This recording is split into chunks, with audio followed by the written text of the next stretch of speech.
Well, let's begin. So welcome everybody to our May Austin Tug. My name's Chris Monahan. I'll be your MC today. We are broadcasting live from Austin, Texas, right here virtually. But as always, we're very thankful you all tuned in today to join us for this event. We got a great event planned for you. Before we start though, I always like to thank all the folks that help contribute and make this event extra special every month. These are the folks that are part of the TUG Advisory Council. These folks are behind the scenes. We meet every other week, and they go ahead and assist with all the planning, lining up the speakers, the events, and coordinating all the invites. So it's a full-time job for a lot of folks, but they are definitely doing all the hard work. So a big round of applause for these folks. If you are interested in joining our advisory council, please reach out to someone on our team or reach out to myself.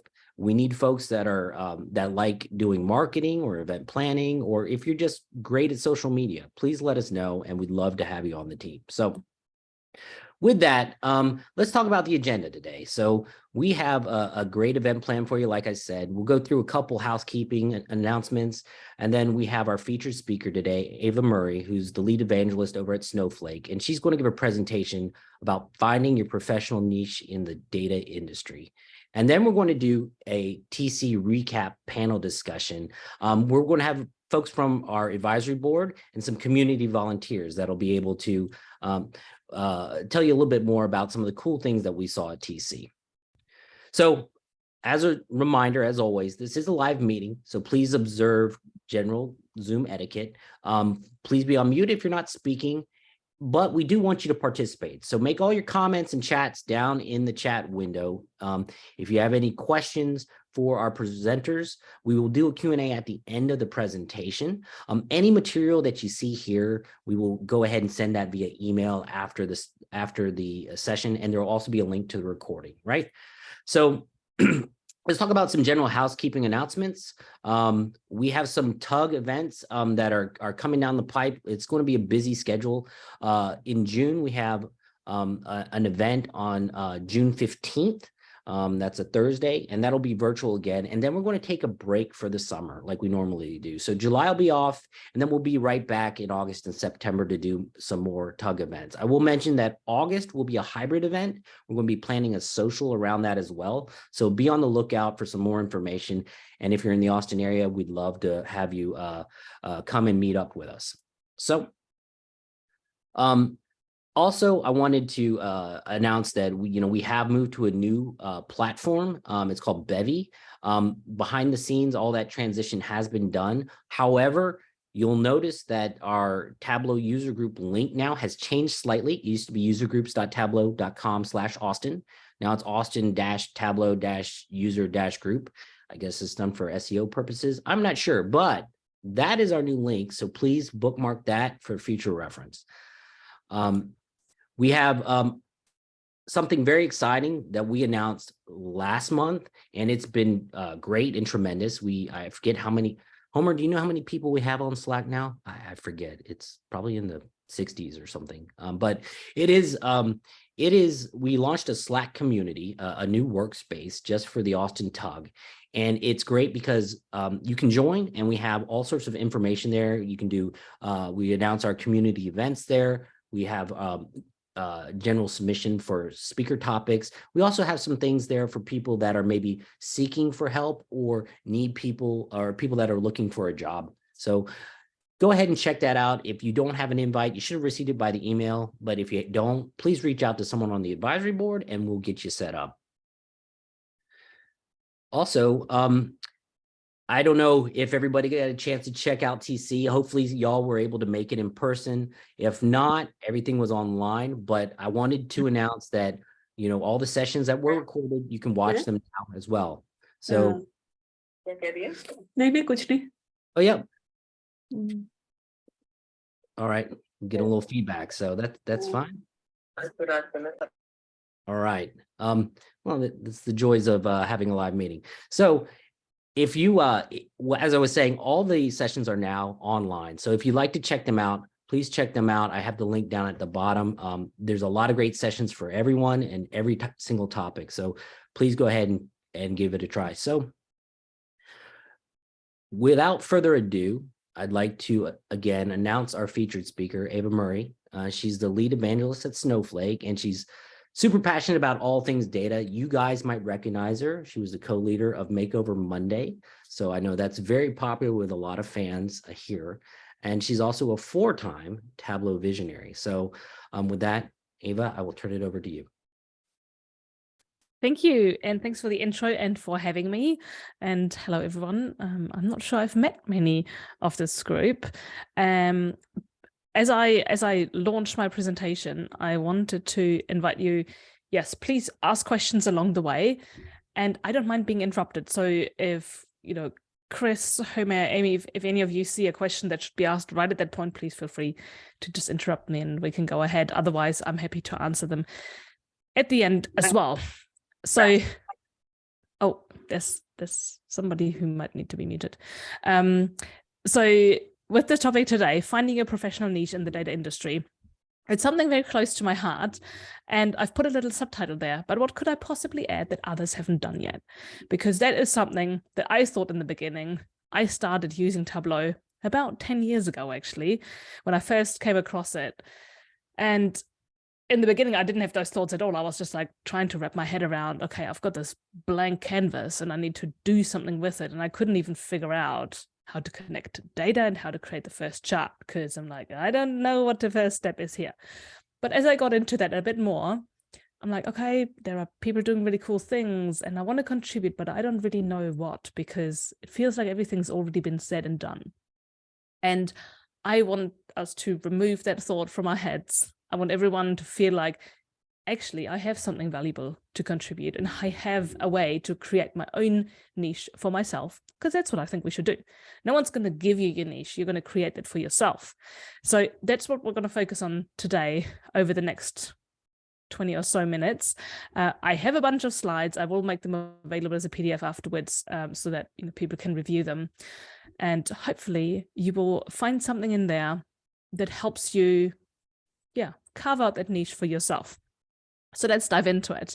I'm Eva. You've already heard a brief intro, and I recently received a newsletter from Stephanie Evergreen, actually. If you have heard of her, subscribe to her newsletter. It's great. And she said, what's kind of the tagline? What people should say about you? And I thought, what I want people to say and think about me is that I help them figure out what their talents are so they can create a career that fills them with joy.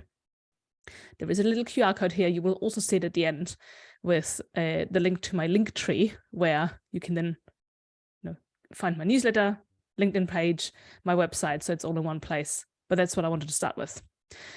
And today for you, I have a lot of questions, because I think that we as professionals, especially as data professionals who are curious and inquisitive and we want to learn things, we don't tend to ask enough questions of others, but also of ourselves. So today I want to prompt you with a lot of questions that will trigger you to think about you as a professional, your skills, your interests, your knowledge, your experiences, and how you can bring all of that together as your niche.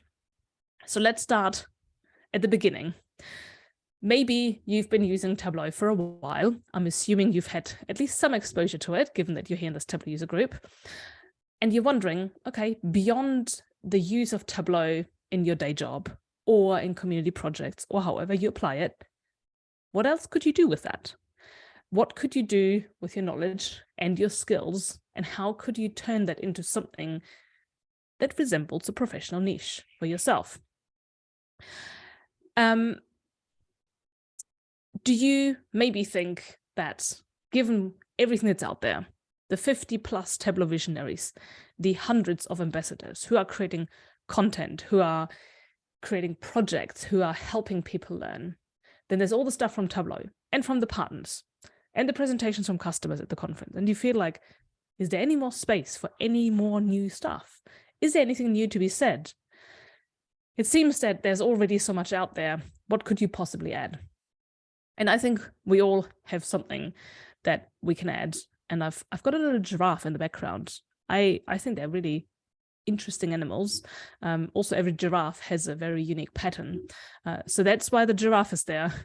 But what's more important is what it actually says, that I think that there is something genuinely unique about every single person in the Zoom call and in the rest of the community, and that unique thing can be contributed. The hard thing is figuring out what that unique thing is. And what helped me was a book called Onlyness by Nilofer Merchant. And my favorite quote from that book is, "There is a unique space in this universe that only you inhabit." And at first I thought, oh, it just sounds amazing. And then I thought more deeply about it, and I thought, yeah, actually, there is this intersection of what you know, what you're capable of, your skills, your experiences, your expertise, and how you do it.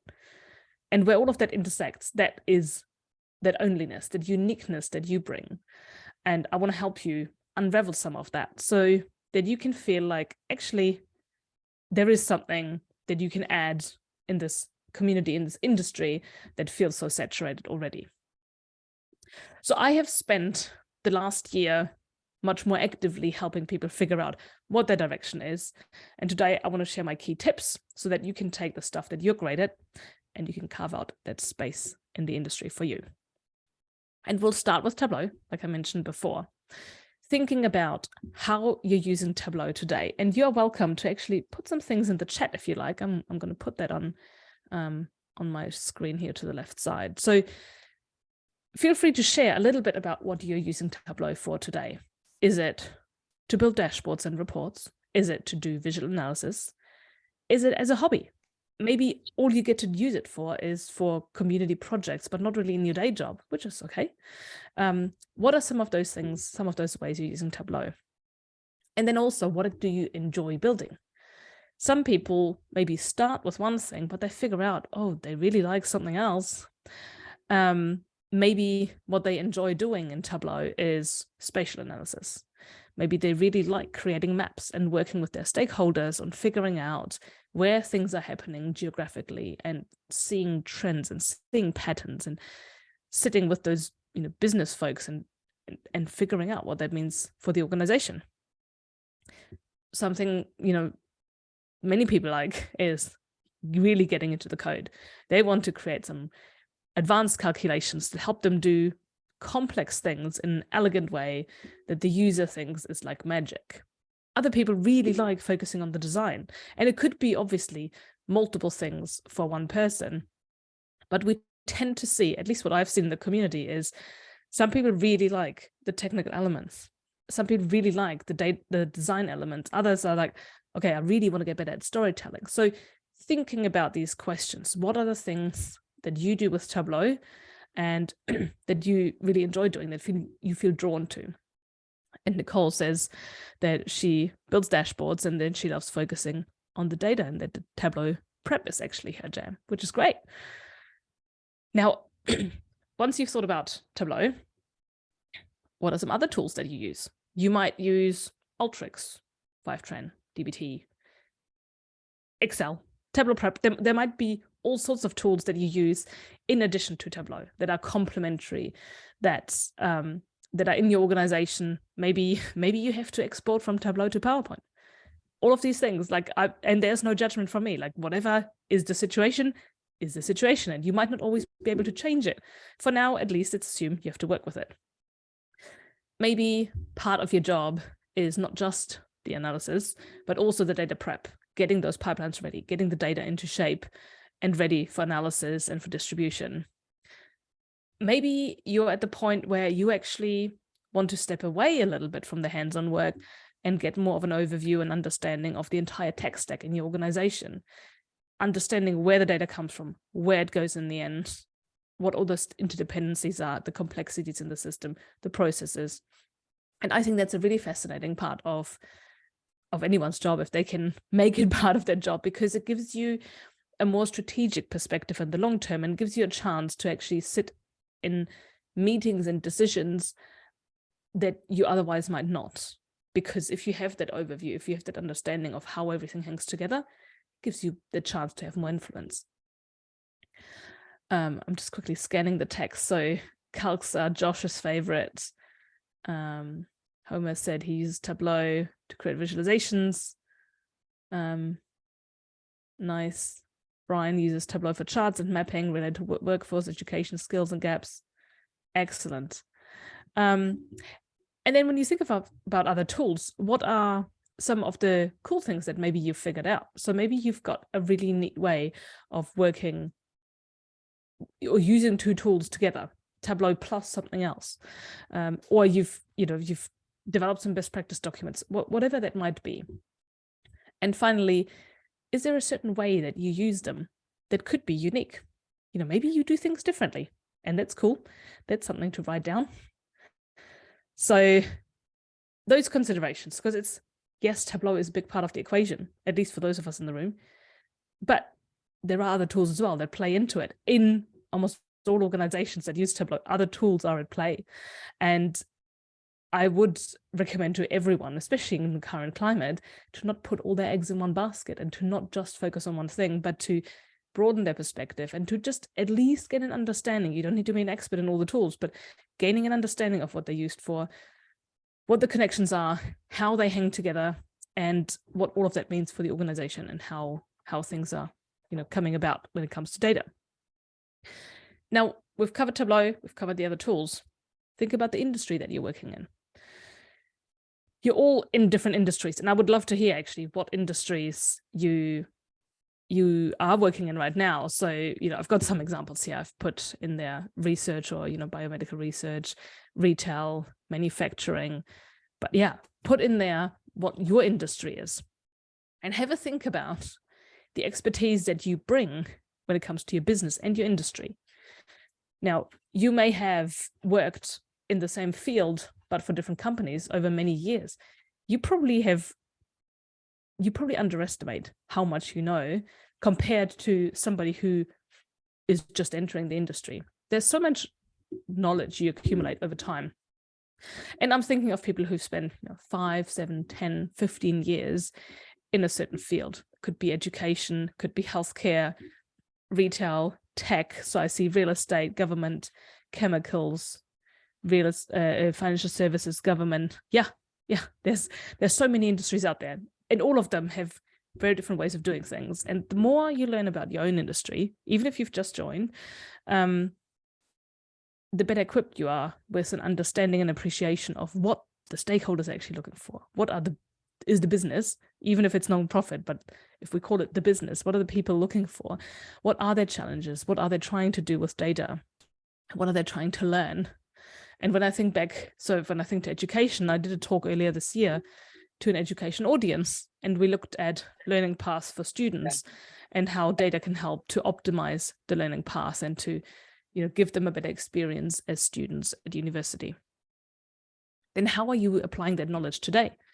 So you might sit on a gold mine of knowledge and not get to use it much because maybe you don't have a lot of interactions with the business to help them figure out how data can accelerate what they're trying to do, how data can help them get new answers. Maybe that's something you can dig into a bit deeper in your work.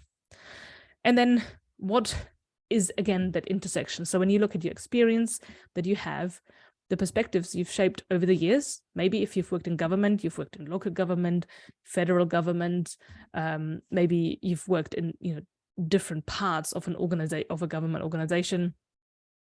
How do you take all of that and put it together with your technical skills and put that into a shape of some sort? I think it's really important to reflect on that every now and then.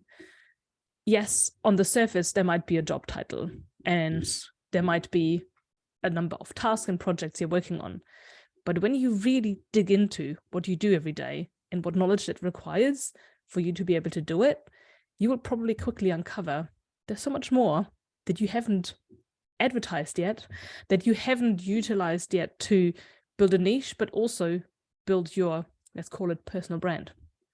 And that's what I want you to help, or what I want to help you keep thinking about. So from there, let's look at the people that are around you. It's quite common that people will come to you with questions. And I imagine if you were to write down those questions over the course of a week, a month, maybe half a year, you will see a pattern. People will come to you with very similar questions because they know you're the expert. in helping them solve that question, whether that's a business thing, a technical thing, Tableau, data, whatever that might be. So what advice are they looking for when they come to you? And why is it you they come to? It's a good question to actually ask them. And if you were to ask a colleague, I would maybe stay away from friends. I would, keep it at the professional level for now. But if you ask a colleague, what's the biggest value you add to the organization, what would their answer be? What would they say about you? That gives you quite a lot of insight.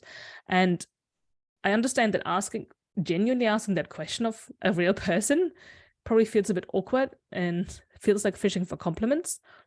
But find one person you trust where you're like, okay, this might sound a bit awkward, but I'm going to ask this question anyway, and ask them to describe, this one, the biggest value you bring.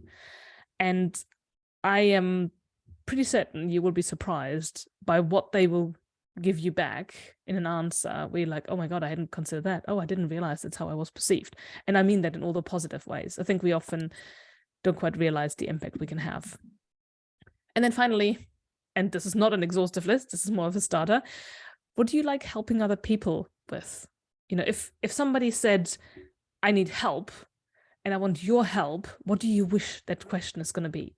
That question could be, oh, can you please ask me for help with LODs? Or it might be something else, but what do you like helping people with? And it's kind of leaning into the area of teaching as well. So it's one thing, if somebody asks for help and you help that one person, but if you were given the chance to teach anything about Tableau, but also maybe combining your industry experience as well, or other experience, what would that topic be that you would teach people? And that's another thing to think about.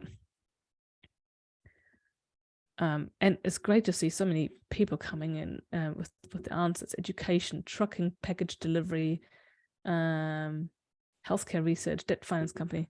Very, very cool. A very diverse group of people.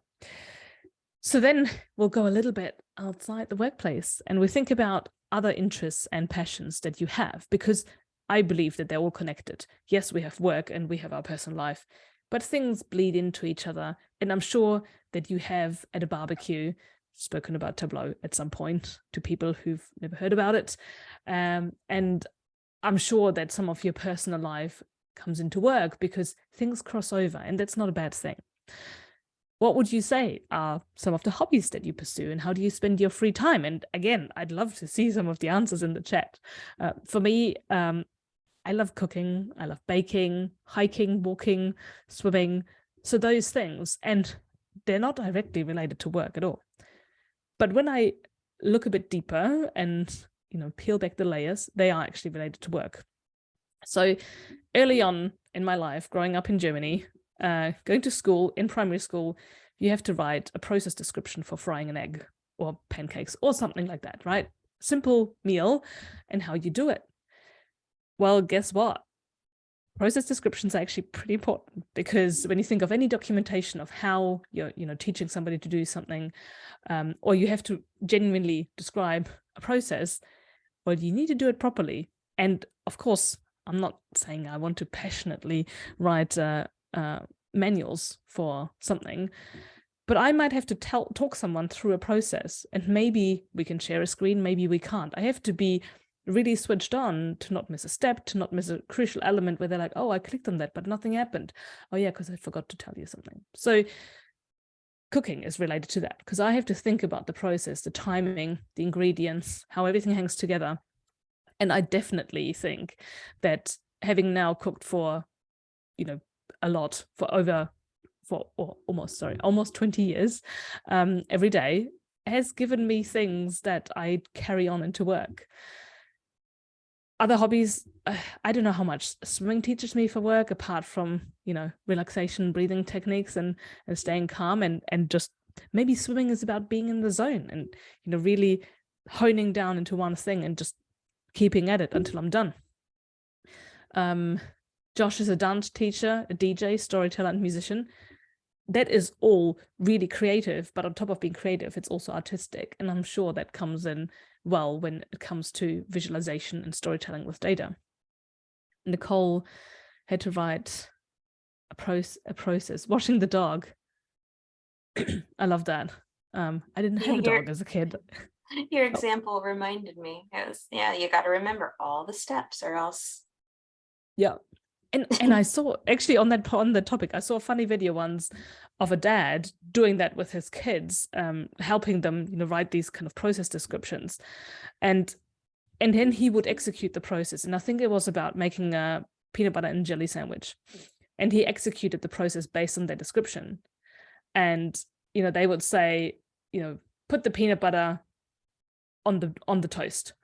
And he would literally take a jar of peanut butter and just stick it on the toast. He wouldn't take the peanut butter out with a knife because it didn't say to do that. And I think he really taught his kids how specific they have to be for somebody who doesn't know the process to be able to execute it correctly. And yes, peanut butter sandwich. I don't know where I saw it, but it's somewhere on social. Fitness and health. Okay, and so there's some cool hobbies going on there. And then the other way round as well. So things you've learned in your professional life that you apply in your personal life. For me, that's been things like writing emails and communicating. I've learned a lot of that, of course, or I had to at work, and then I carried it into my personal life. But also everything about digital marketing, like initially it kind of comes from work. That's where you get exposure to it. And then I use that for my own things, like, my website, my LinkedIn, how I show up, what I write about. That's heavily influenced by the things I learned through work. And then who are you as a person, and what would your friends describe you as? What's some of the strengths and the skills that they would say you bring? That can give you another really good piece of perspective for building that personal niche. So I've given you a lot of questions, and I encourage you that when you get the PDF, go through those again and have a look at maybe sitting down, giving yourself an hour off somewhere peaceful, quiet, and going through those and writing some stuff down. If you are in the process of wanting to figure out what your professional niche could look like and what you actually want to be known for. That stuff is not set in stone. You can make changes at any point, but it might just be helpful to say, okay, this is who I am as a professional, because quite often we haven't really defined that for ourselves. And it's nice to define that and to come out with, however you want to call that, a mission statement, this is what I want to be known for, your positioning statement. So the next slide, we're going to look at what you actually do with that information. So where do you go from there? You formulate what all of this knowledge you've gained from answering questions, what that says about you. For example, are you great at designing corporate dashboards and for stakeholders who are new to interactive data exploration? That could be one thing. Maybe your key skill is telling impactful visual stories for the retail industry, or you've created data products yourself using Tableau, using other tools. Do you use Tableau, for example, to engage with your stakeholders during the requirements gathering stage, so that when they see it in action before they've even received their finalized dashboard, they're already so excited they can't stop, they can't wait to use it. And yeah, you create a positioning statement for yourself, and it doesn't have to be a single sentence. I would actually start with a longer description and then whittle it down from there, distill it into its essence. And the statement is going to give you your potential niche and a starting point so that you can create a place where you want to leave your mark in the industry. So what do you then do once you've defined that niche? And it can be as, small or as big as possible, like, it doesn't really matter. It doesn't have to be super specific. That's totally up to you. But then it's about putting yourself out there. And I do want to acknowledge, this is not about becoming or being an extrovert. This is doing something that feels genuine and right for you, that feels authentically you, but finding a way to become visible. Because if you're not visible, people don't see the great work that you do, or fewer people see the great work that you do. And what we're looking at today is really, how can you create that niche for yourself and get a bit more visibility? So things you can think about is, what formats, for example, do you enjoy? Like, what is something you could do where you're like, actually, I'd be comfortable doing that. Could be video, audio, could be writing, drawing pictures, building data visualizations. I spoke to somebody just yesterday, and he said, well, I really want to put myself out there, and I guess I could write some LinkedIn articles. But you know what? I hate writing. I'm like, well, then don't write LinkedIn articles, because you're not going to enjoy the process. You're not going to stick with it. Find something else that feels like something you can maintain for the long term, and that actually you get a kick out of, and that feels, fun. So we settled on him drawing pictures and giving that a try. Then from there, I recommend choosing a platform. And again, there could be any place you like. It could be Reddit, GitHub, LinkedIn, Twitter, YouTube, TikTok, whatever floats your boat. For me, it's LinkedIn, because I like the exchange there. I like that it's mainly about written content. I'm quite happy doing videos, but personally, I don't get excited about editing videos, and that takes a lot of time. I'm usually I'll do it all in one go, and that's just it. So I've never managed to become consistent with YouTube. I definitely don't like Instagram or TikTok as a platform for professional use. For me, it's LinkedIn, but whatever works for you. And then also thinking about a cadence. So how often do you want to show up? And you don't have to commit to anything, but once a week is a great start, because building that consistency and having people know that, oh, every week I get something from this person is really helpful for them. If you can do 2 or 3 times a week, even better. And that's actually where tools like AI can be very handy. And I don't suggest to use ChatGPT to write your articles for you, because I think they all sound a bit samey, and then you don't develop your own voice that people will recognize. But what it can really do effectively is be your research assistant and deliver you a bunch of interesting topics that you can then write about. Doing where I said, like I give it a loose task of, you come up with 5 or 10 topics with these, within these criteria. And then I will pick the ones who are like, yes, I really like that topic. And I will write the article from scratch completely without any additional prompts. But I have a list of ideas, and I will add to that. And I find it helpful for that, especially sometimes when you get stuck a little bit. And then the last point here on this little roadmap is to also focus on engagement with people and building genuine connections. So rather than doing this like scattergun approach of adding as many people as possible to your network, who do you want to add? Who do you want to engage with? And what topics do you want to talk to them about? A good way to do that is by finding a few people whose content you really enjoy, commenting on their content, and starting to have conversations with the people who comment as well, because they're probably like-minded, or maybe you have some really good controversial discussions, healthy discussions. And yeah, so leaving comments there, but also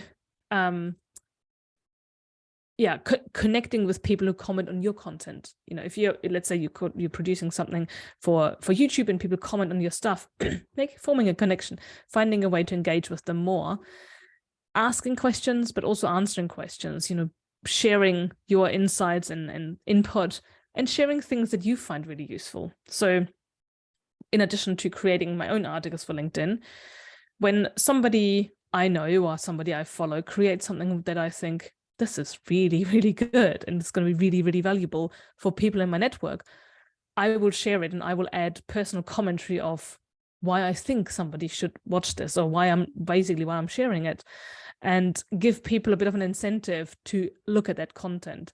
And I do that selectively, only with the things where I think, yeah, this is really good. But it's a good way, again, to form connections. And it helps you build your brand. It helps you increase visibility and to become known for something. Because if you consistently show up and you talk about your topic, your niche, people will gravitate towards that, and people will follow you. They will seek out what you create and what you share. And hopefully they're going to come with questions as well that you can answer. So what you can expect to happen from there, we're starting to kind of come to the end of this presentation. What you can expect to happen is that opportunities are going to come your way.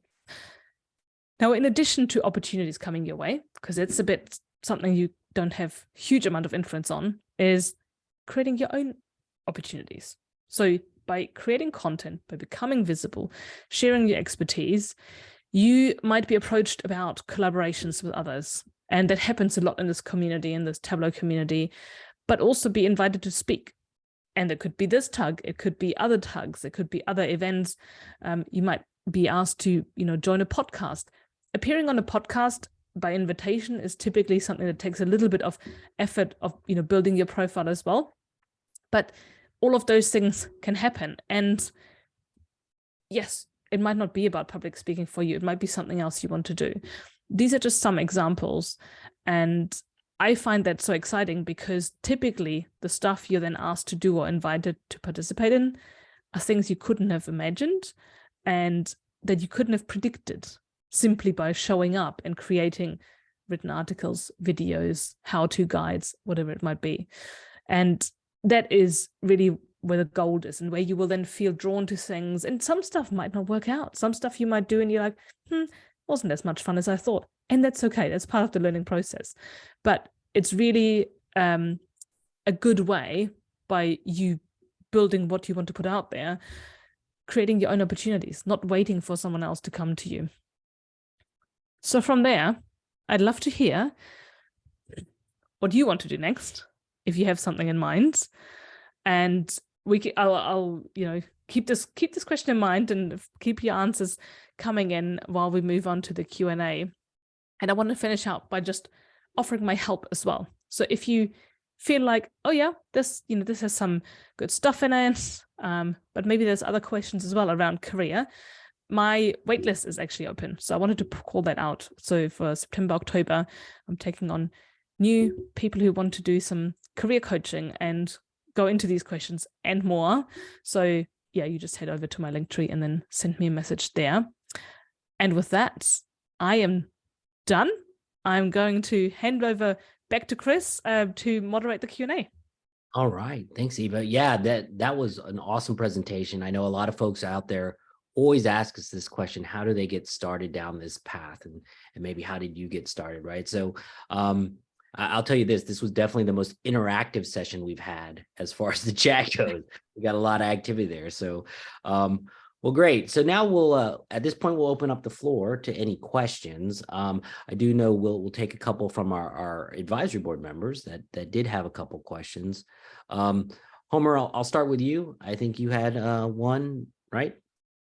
Yeah, so couple of things. Have you had any, probably not personal experience because of someone with your, reputation and exposure, this wouldn't happen, but some people who are maybe just trying to get into the field or pivoting, they're fairly early in their career, and they're applying to jobs, and their resumes seem to go into a black hole. And there is a thing that I've been reading about more and more lately called ghost postings. These are postings that employers will put on their board, and they're not actually active requisitions that they're trying to fill. Do you have any comments about that and the most effective ways to actually apply for positions? I have lots of thoughts on that. Yes. And I do want to say, I really feel for people where that happens, where they don't even get a response in any way, where it's just a black hole. That shouldn't happen. That's very unprofessional from whether it's the recruiters or the company, whoever posts that. What I would say is, because I want to help people in the short term, but also there's the longer term solution. And I think the earlier you are in your career, the more likely it is that you're going to apply for lots of jobs, because you're probably more on the generalist side. Like you've done a few things, but there are a lot of jobs that would be fitting the profile of data analyst, right? So many companies are recruiting for data analyst. And then when I look at a job like my own as lead evangelist, there are far fewer in the industry of those roles. So there aren't actually that many opportunities to get into that, which was part of my problem at the time, where I was like, oh God, what do I do if I don't do evangelism? But that aside, because it's not about me, what I would say is for the people who feel like they've pivoted into this industry and or they're maybe more recent graduates or first 2-3 years of their career, building a portfolio, and I can see Brittany's face here on the call, building a portfolio on Tableau Public in particular, or if you use other tools as well, other platforms, or on a blog or personal website where you can show what you're capable of, is one thing to set yourself apart. But people also need to find that profile. They need to have the incentive to look at the profile in the first place. So yes, there is the CV submission process and the actual application process. But yeah, in the short term, I would say having a strong portfolio and being active, whatever that looks like. That could be being at Tableau user groups, connecting with the people here. We've got 40 participants. So if you go through that list of people and even just reaching out to them on LinkedIn, making those connections. So you've got people who are likely in the US, maybe even in Austin or in Texas. You've got already a fairly nice niche / bubble to surround yourself with, but then also attending other Tableau user groups virtually, attending conferences and meetups, etc., to make those personal connections and to be somebody who becomes recognized as they're interested, they're showing up. When I watched, kind of through pictures being sent to me, but the vizies at this year's Tableau conference and the people who are recognized in the community for their contributions, I'm like, yeah, I have seen that person show up for the entire year. I'm not surprised they won this award. That helps making yourself visible, and that can happen at any level. And the portfolio is a really important part in that process, because in your CV, you can list all of the things that you've done and that you're capable of, but the portfolio is the proof. And it shows the progress over time. It shows people's focus area. Some people might build dashboards that visually are fairly simple, but that contain a lot of complex analysis and calculations and show those deep technical skills. Or it could be that they're visually really advanced. I mean, it could, of course, be both. But where people really show their talent for design and for storytelling, all of that. So I think that if you want a Tableau job, that portfolio is really valuable. But on top of that, also talking about how you use Tableau, how you work with data, giving people a bit of a flavor of what you're like as a person, as a professional, as a worker, what part of this big world of data you actually are interested in. And then longer term, it's about the networking. So for me, the most beneficial thing in my career has been my network. And that is the reason why I didn't have to send out lots of applications, because I built a network where I know I can reach out to people and say, do you have a job that would fit me? And if they don't, they would connect me to someone else who does. That's how it's worked over the last few years, or let's say the last couple of roles. And I think, while it may sound slightly on the arrogant side, but I'm at a point where I wouldn't want to write a job application. I want it to come through relationships and recommendations, and it's not unrealistic, especially because when I consider that I have in the last, in the last 7 years, I've lived in Australia and in Germany and here in the UK. So I sometimes had to, regroup and rebuild that network as well with personal connections, because I came from a different time zone and a different bubble of professionals locally. It's not impossible. LinkedIn and social media in general is great for that. And being deliberate, and when I say deliberate, I mean not I need to connect to everyone, but having those genuine relationships that I've mentioned and nurturing those relationships. So LinkedIn does things like, hey, it's this person's birthday. Okay, let's send them a message, but let's not use the LinkedIn prefabricated message. Let's actually just write a paragraph. It doesn't actually take that much, but having a personal touch to every interaction makes a big difference, because most people don't receive those anymore. They get the congrats on your new job, congrats on your new job, happy birthday, but they don't get the, oh, it's your birthday, remember 2 years ago we went out and we had coffee and cake, whatever it might be, right? So those little things are gold for nurturing those relationships, and it will pay off so well in the long term. So I would recommend a mix of short term and then long term. And I hope I answered that question. I'm just trying to kind of backtrack. So I don't know if it really solves the ghost posting, because that's not something we as job applicants or potential applicants have an influence on. But hopefully it gives people a little bit more strength in their portfolio, in their professional appearance, how they show up and how they might then get selected. And I would say this community, the Austin TUG and beyond, is invaluable for making connections. And I would also encourage people to use that Slack channel as an opportunity to have ongoing conversations between the TUG meetings as well. Yeah. No, that's great advice. Yeah, I know, especially in today's, your comment there about making it personal and having that, taking that extra minute, I think means a lot in today's age, because we live in a world where everybody texts and it's social media and everything's so short. So that's great advice. Josh, I think you had a question as well. Yeah. So Eva, you mentioned using GPT as a research assistant. I think that's really smart. Do you have any other thoughts about how job seekers should tune their strategy in both the current job market and in light of these new technologies? It's a great question. For me, so I wrote a post, I think it was beginning of this week or so, or maybe late last week, about my initial reluctance around ChatGPT, because I'm not a Luddite, but I'm definitely a skeptic. And I think, oh, there's, first comes the big hype and everyone's excited and asking it all these crazy questions and having like AI talk to AI and stuff. And I sit there and I observe for a long time. And I think, oh, this industry should I be an early adopter? But sometimes I just can't bring myself to do that. And I also need a bit of time to see, where does this fit with me? Because a lot about ChatGPT felt fake, right? I suddenly couldn't trust that people had written what they had written, because I'm like, well, did they write that? Or did ChatGPT write that?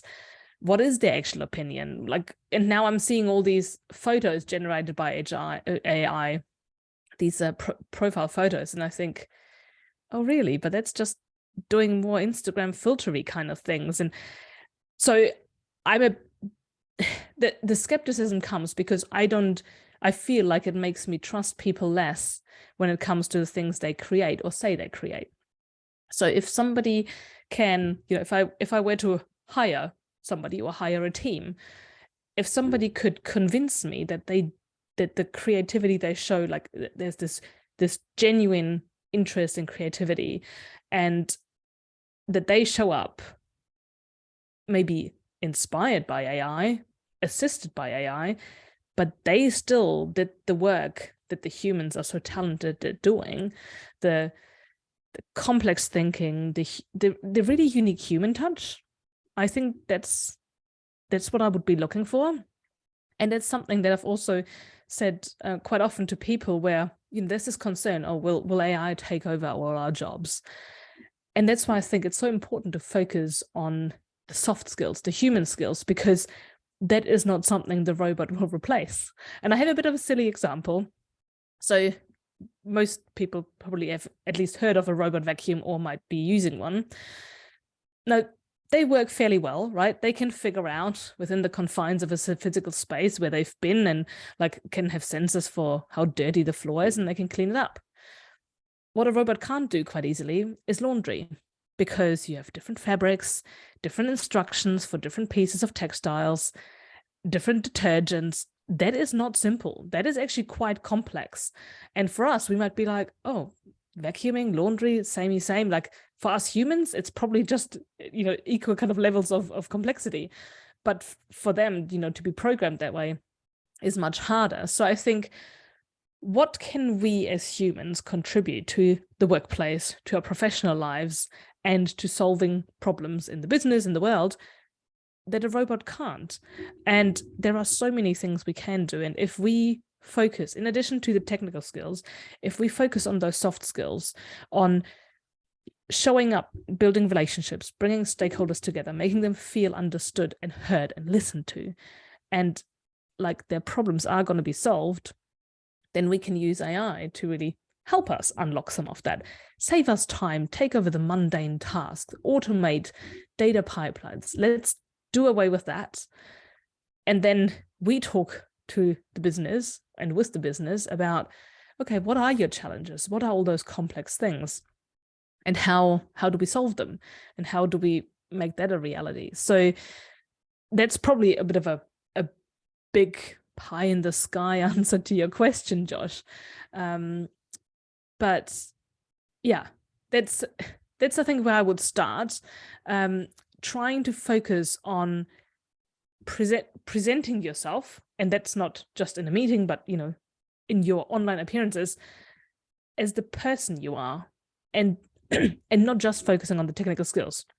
We can put all the certifications in the world on our CV, and it's great to have them, but adding the impact, adding the difference we've made as a person, I think is just as important. Awesome. All right. Well, Eva, thank you very much for taking the time to meet with us today. I know it's getting a little bit late over there, so I appreciate you taking time out of your evening to meet with us. Let's everyone give her a round of applause, virtual round of applause there. Yeah.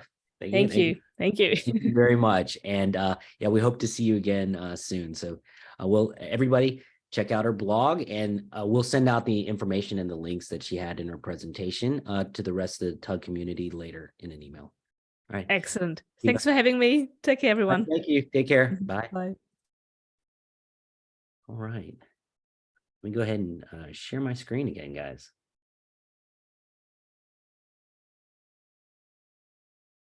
All right. So, welcome everybody that's just tuning in. I know we had a couple latecomers here. Our next sort of segment here is going to be around Tableau conference, and we're going to do a panel discussion. So, wanted to see if we had any volunteers from the community that would like to sit with some of us and just give their perspective on what Tableau conference was for them, or things that they saw coming out of Tableau conference. And that's only if you maybe call it 1 session, 2 sessions, or were there in person. You could have been virtual as well. It's fine. We'll have some folks from the advisory board. I know Homer and Amy and Josh were going to help, but do we have any volunteers, any hand raising just to speak up? Or you can simply just unmute yourself if you like something and think it's cool. So one way or the other. Any takers? I see a couple. I'll call on Lauren. I think he probably has a couple ideas usually. So we'll go ahead and check this out. So we'll give this a go. So everybody, let me go ahead and we'll get a start.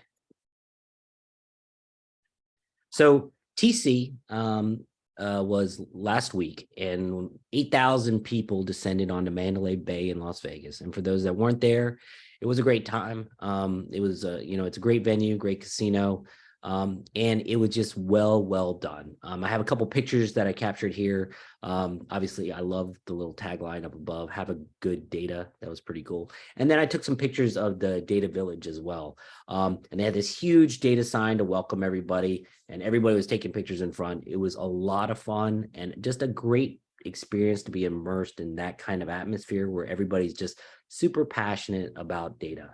Now, they had a lot of great events that were or sessions that were spread out. We had their keynotes, of course, and then we had some other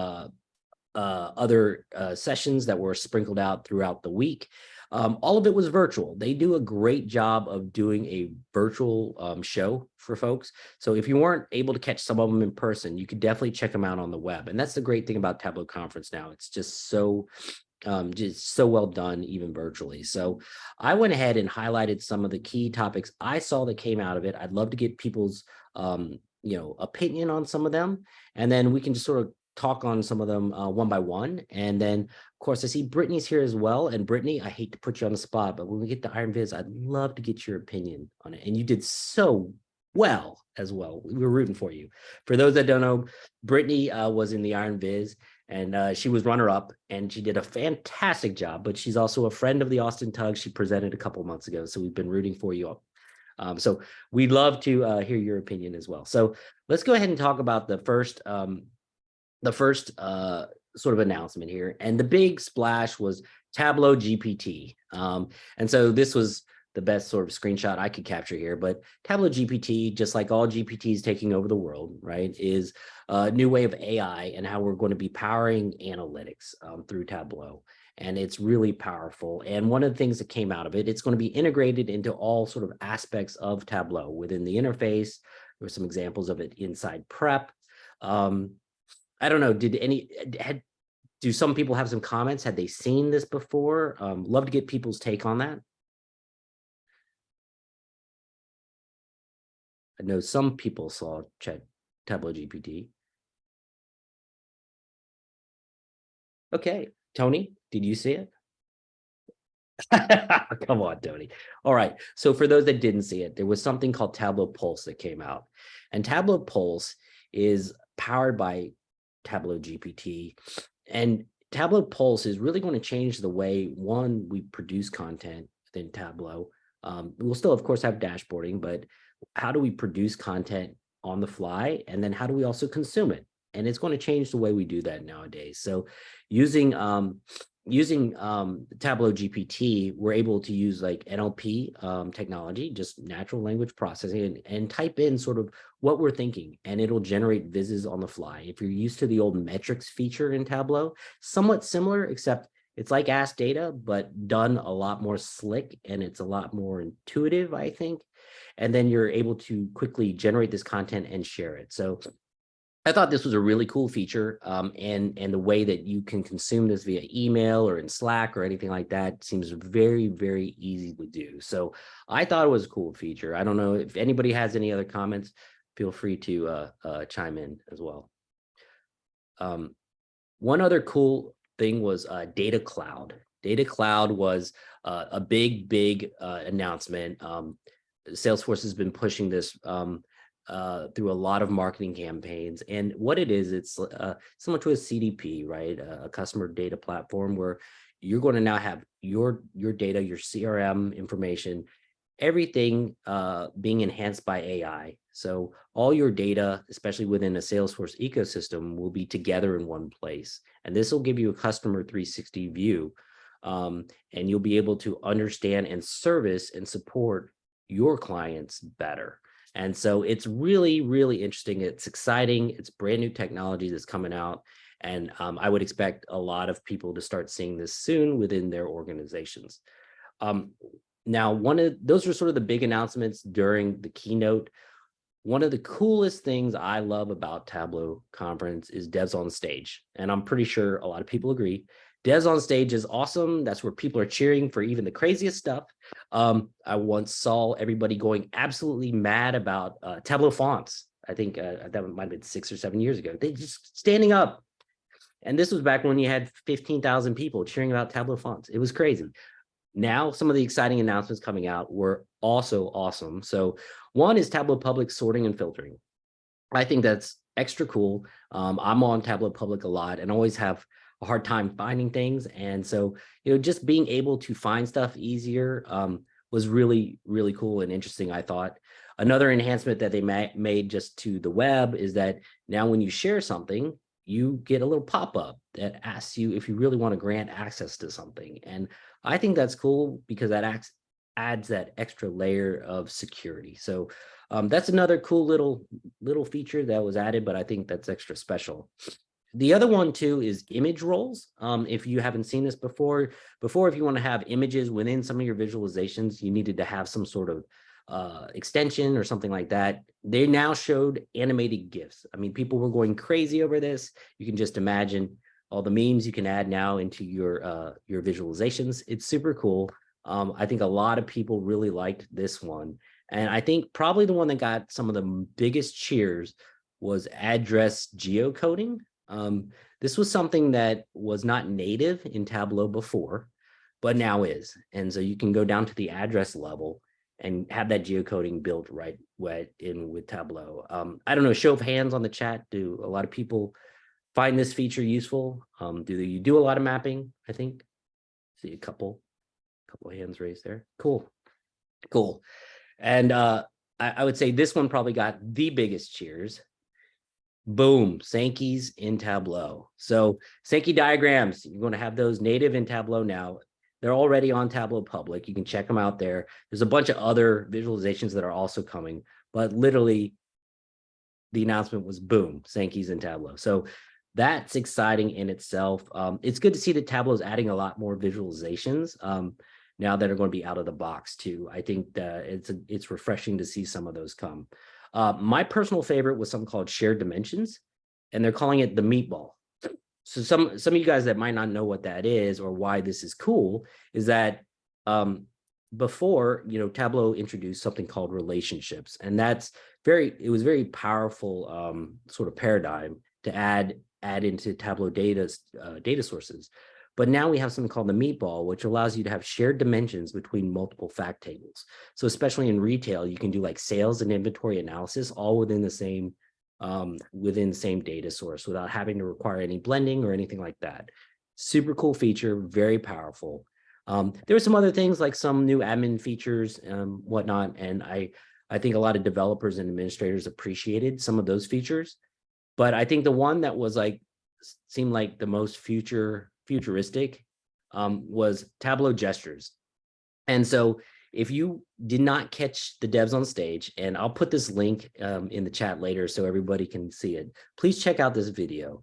This screenshot doesn't do it justice, but Tableau gestures is where you can interact and create your own visualizations right there within the meeting application that you're in. So imagine you're in Zoom. They call it the sparkle, right? The little Tableau logo, and you see it up in the right hand corner. You would then touch some of the dimensions and measures that you see on the right hand side, and you drag them over to the screen and start creating your own visualizations. It seems super futuristic, but it's here now. It's super cool. I thought it was amazing. The possibilities are pretty endless, and it really enhances sort of that, we all work in a remote world now, so that sort of being able to do that within a meeting is really cool. So that's some of the stuff I thought was really cool from devs on stage. Before we get to the Iron Viz, I don't know, did anybody else have anything that they found very interesting in particular? Anything? All right, well, getting to Iron Viz, we of course had 3 contestants, and Brittany was one of them. And Brittany, you did an amazing job. We had Naresh and Paul as well. And I have some examples of their dashboards, but I guess before we get into that, Brittany, I want to give you the stage, and you could sort of tell us a little bit about, what was the experience like? I know you didn't come prepared for this, but what was the experience like that week? Just leading up to the preparation and everything that went into it. Even aside from the actual event itself. Yeah, this is what I get for crashing the party. Right. I put you on the spot, right? No, this is great. Yeah, so it was really funny. I was very, very nervous leading up to Tableau conference. I was very stressed out, and anyone around me would have picked up on that. But once I actually got on site, we were able to have a little dinner with like the whole crew to kind of get to know each other beforehand. We had a lot of rehearsals, and I felt very taken care of during that whole process. Public speaking is not high on the list of things I enjoy doing, but I found that everyone really had each other's backs. We practiced a lot. Getting to go on stage was surreal, and yeah, I really hope more people enter Iron Viz next year, because it really was an incredible experience. Yeah, and remind everybody on the call again, how long have you been doing Tableau? 3.5 years, I think now. That's amazing. That's amazing. That's I mean, it's just amazing the work you do. I think Some people think you've been doing it for like 20 years. It's so awesome. It's so cool. Well, like Eva said, a lot of it is showing up. I did a lot of Makeover Mondays very early, and when I was working through the IronViz data set, I had to tell myself, like, this is just basically a bigger Makeover Monday where you're introduced with some data that you didn't pick, you're not familiar with, but you have to kind of just dig into it, see what story you can find, and go through those motions. It just ends up being on a bigger stage than Twitter. Yeah, of course. How many hours of preparation did it take, while you're on site there? Were you guys meeting like for hours a day, or how long does that take? I was able to go to the keynote, and that was pretty much it. Oh, geez. The first, Monday, Tuesday, Wednesday were pretty much all rehearsals. We were out at 5 p.m. on those days, so we were able to go to some of the after hours events. But if you make it to IronViz, you can count on your conference experience being very different than anyone else's. And that's, and I wouldn't have changed it. I was very happy with the time that we spent, because it's all to make us more comfortable for the main event, which I think ends up turning into like a really great show. Yeah. I thought, I can only imagine, all the hours that it takes. Were you at least able to experience Data Night Out? Oh, yes. Yes. Good. Well, thank you for tuning in. I see one question from Tony, and I want I get it answered. The process for getting selected. So I think it was like September or October, there was a feeder competition where they announced a general topic. This past year, the topic was games, and you got to make you had 1 month to make whatever viz you wanted and then submit it. And then those feeder submissions are scored by a panel of judges on storytelling, analysis, and design. And the top 3 from all those submissions go on to the final stage, where you get a new data set and you're judged on storytelling, analysis, and design. So I would definitely keep an eye out for that this fall again. I think is probably when the feeder is going to happen. I would encourage everyone to enter, whether you think you've got a shot or not. Just going through that process is a lot of fun. You get a lot of community support during the feeder, and the tagline is "Win or learn, you can't lose," and I very strongly believe that. Yeah, no, I agree. I did have one question as well, and if anybody has additional questions, please feel free to post them. But how long does something like arrange to create from concept to like the actual end development? How long does that take to do?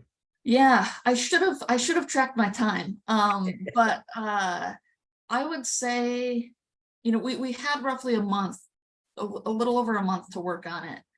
And the first half of it, at least, was just digging in the data and trying to find a story that I felt I could tell strongly and was like excited about. There were definitely different rabbit holes I went down, thinking I was going to tell one story, and then turns out, oh, actually, I think I want to tell another. And then you switch into, okay, what's my format that I want to do this in? I decided pretty early on, I didn't want to use maps. I wanted to use the story points feature. And then, you get to your final build, and then it's a matter of, now I need to practice. Can I do it in 20 minutes? So I think the last week or 2 of preparation was, cutting things down into what I can realistically make in 20 minutes, and then practice, running it against the clock. Yeah. And for those people that think all that is fake and pre-recorded, it's not, right? You're really up there doing all that stuff, right? I was dragging and dropping very fast on stage. That's crazy. Yeah, I liked your use of using story points, and that was that was pretty meaningful, insightful, how you did that. We did have some person say, Jessica said that she actually shared one of your slides, I guess, Viz of the week. Yeah, but did not even know that Fantastic. you were in Iron Viz. So it just thought it was amazing. So Yeah, it was fun for me to see, you know, not knowing what Paul and Yarosh were gonna do. It was really exciting once we all got there and got to see what each other had made. You know, we each kind of took a step through the story approach to our visits. okay, so you actually do sort of see theirs, like I guess during the rehearsal, I'm sure. Right? During the rehearsal, yeah, because we are practicing, you know, running through it all. So yeah. Well, that's cool that y'all have that experience together too. Yeah, for those that don't know, you know, I just show the other contestants as well. You know, Narosh had this visualization as and he used Pages, right? Correct? Yes. Yeah, and so it was animated for those that don't know. And then Brittany used some stories here, and then Paul, who actually won, and congratulations, Paul, who's out there. He used Pages as well, I believe, right? Yes. Yeah. So yeah, it was an exciting Iron Viz. It was awesome, and I'm glad you had a great experience. And you know, I thought you did an amazing job. We were all pulling for you. So I'm excited to cheer on whoever's up there next year. Maybe it'll be one of you. yeah. Let me ask you this, would you ever be a judge? They usually ask someone come back and be a judge. Do you want to be? Well, Paul gets that honor because he won. Oh, okay. All right. It's but- always the but- winner that comes back, I guess. That makes sense. Yeah, but I am considering being a judge for the feeder round next year. Oh, So, cool. yeah, That's cool. so I'll probably take a look at that. All right. Well, that's awesome. Well, thank you again for attending. It's great to see you. And this was not planned, everybody. So this is but it's always great to see you. I appreciate it. Everybody, that's let's give Brittany a round of applause for all the hard work she did at Iron Viz. Yeah, everybody, that's sort of the end of our tug event today. Thank you for tuning in. You know, look for all this information to be sent out via email. We'll send out the recording as well, and we hope to see you all on June 15th, and we'll see you then. Take care, guys. Thanks, Brittany. Bye.